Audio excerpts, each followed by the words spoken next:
Hey everyone, welcome to 360 Degrees Data Podcast. In this podcast, I'm going to create a simple chatbot like ChatGPT using Python. The advent of large language models or LLMs like ChatGPT, Gemini has revolutionized the ease of developing chatbot-like application. We're going to see how easy it is to do it. We're going to use a framework called Streamlit. Let's crack on. I'm going to use Google Cloud GCP platform. If you don't know anything about GCP, you can look at my previous podcast where I've explained how to use GCP, the basics of GCP, how to build a VM servers and everything. So I've already started a VM server. I'm going to go to my VM instance. You can see it's already started, and I'm going to enable the SSH terminal. You're going to see that in the screen shortly. So let's create a simple chatbot application, chatbot.py. That's my Python code. So as I mentioned earlier, Streamlit is a very popular open source framework. It offers several chat elements which enables us to build graphical user interface for conversational agents like chatbots. It's very easy to integrate with Python code, and that's why I'm going to use that in this podcast. And it has several components to build chatbots. First step is to import Streamlit. If you haven't installed Streamlit, you have to use the pip install command, pip install Streamlit. Again, I've covered this in the previous podcast, which you can watch. So I'm assuming you already installed Streamlit. So I'm importing Streamlit and another framework called NumPy. First step, I'm using Streamlit chat message option, st.chat message.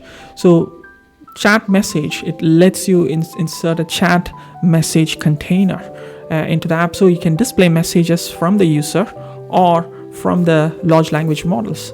Chat containers can also contain other elements like charts or tables or text and any other components that you want to add. So st.chat message is the chat message container.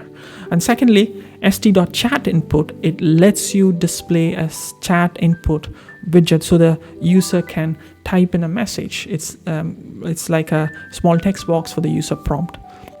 And the chat message first parameter is the name of the message author, which can be either user or assistant, to enable some preset styling. So that's what you're seeing in the screen. So I've put a chat message, that's a container, and then I'm writing hello human or hello world, whatever you want to add. I'm adding a message, so bar chart using NumPy, simple bar chart. And then I put a simple chat input, ask me anything. This is the first step. We're going to build this to integrate LLMs as well. But let's run this first step to understand the Streamlit components to see how it works. So any Streamlit code needs to be run using Streamlit run. So I'm going to Streamlit run chatbot.py. Let's run this. So you can see a simple chat container with hello human and a bar chart that we put earlier, and a chat input saying ask me anything. That's good. So it's this is the first step. Let's go back to the code. The next step,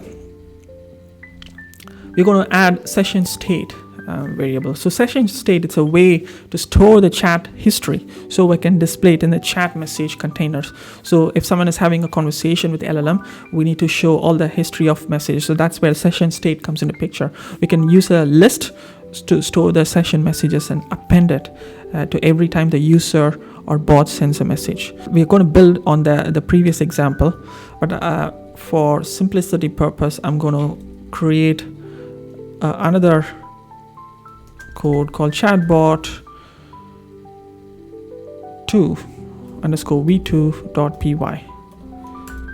And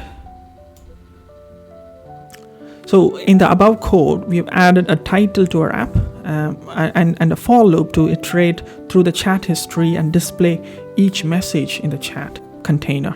We also added a check to see if the message's key is in the session state variable. If it's not, we initialize it to an empty list. That's what you see the initialization. And this is because we'll be adding messages to the list later on, we'll be appending it, and we don't want to override the list every time the app runs. That's why we are initializing it first. So let's run this and see how this example is going to behave. So you can see there is a chatbot. So you can see that's a title, that's a container.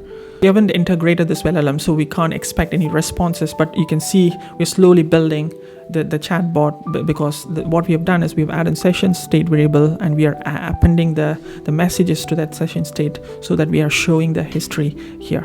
Now let's go back to our code. We'll open chatbot underscore v3.py.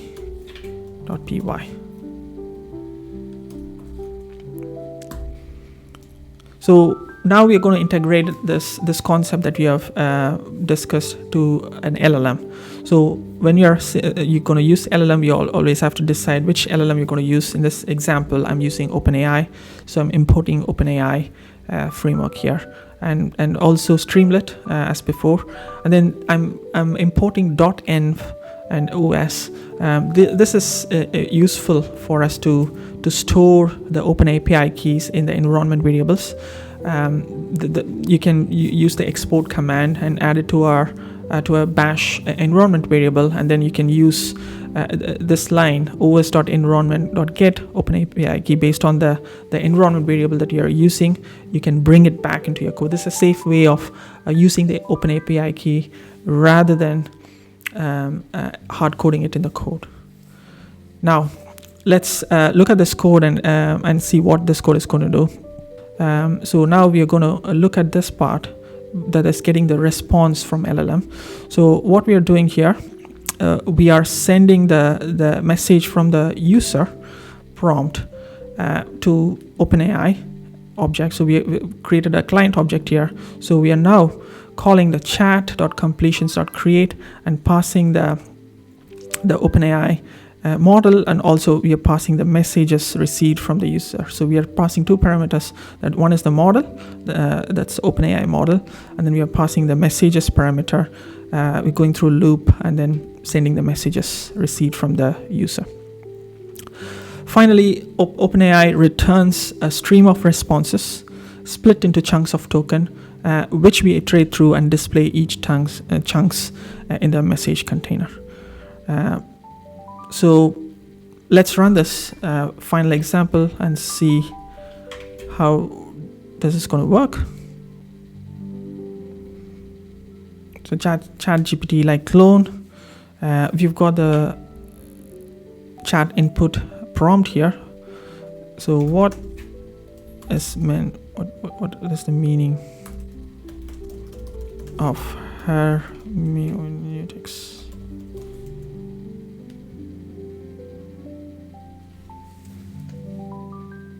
So I put a question. Now the question has gone to the OpenAI large language model, and the LLM has returned a response, and now we are displaying the response. So you can ask any other question. Now you have your own ChatGPT-like clone. Hope this tutorial is useful for you.